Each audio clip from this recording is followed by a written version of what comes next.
ನಮಸ್ಕಾರ ವೀಕ್ಷಕರೇ, ಮತ್ತೊಮ್ಮೆ ಸ್ವಾಗತ ರಿಟೇಲ್ ಡ್ಯಾಡಿ ಯೂಟ್ಯೂಬ್ ಚಾನಲ್ಗೆ. ಸೊ ಇವತ್ತಿನ ಈ ವಿಡಿಯೋದಲ್ಲಿ ನೋಡೋಣ, ಸ್ಟಾಕ್ ಅಡ್ಜಸ್ಟ್ಮೆಂಟ್ ರಿಪೋರ್ಟ್ನ ಎಲ್ಲಿ ನೋಡೋದು, ಹೆಂಗೆ ಯುಟಿಲೈಸ್ ಮಾಡ್ಕೊಳ್ಳೋದು, ಹೇಗೆ ಉಪಯೋಗಿಸ್ಕೊಳ್ಳೋದು ಅನ್ನೋದು ನೋಡೋಣ ಬನ್ನಿ. ಸೊ ನೀವು ಇಲ್ಲಿ ನೋಡ್ತಾ ಇರ್ಬೋದು, ರೆಕಾರ್ಡ್ಸ್ ಅನ್ನೋ ಆಪ್ಷನ್ ಇದೆ ನಿಮಗೆ.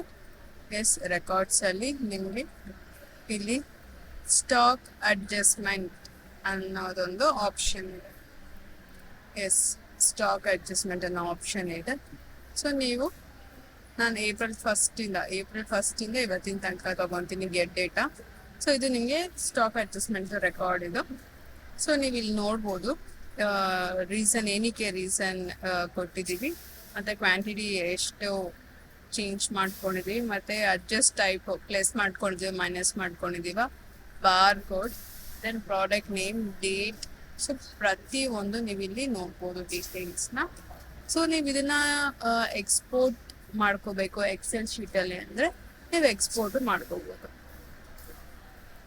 ಸೊ ನಾನು ಎಕ್ಸ್ಪೈರ್ಡ್ 1 ಅಂತ ಇರ್ತೀನಿ, ಫೈಲ್ ನೇಮು ಡೆಸ್ಕ್ಟಾಪ್ ಮೇಲೆ ತೊಗೊತಾ ಇದ್ದೀನಿ.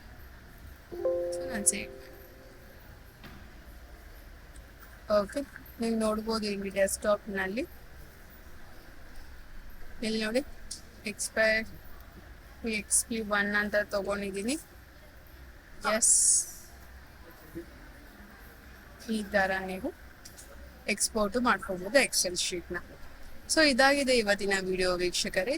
Thank you for watching Retail daddy.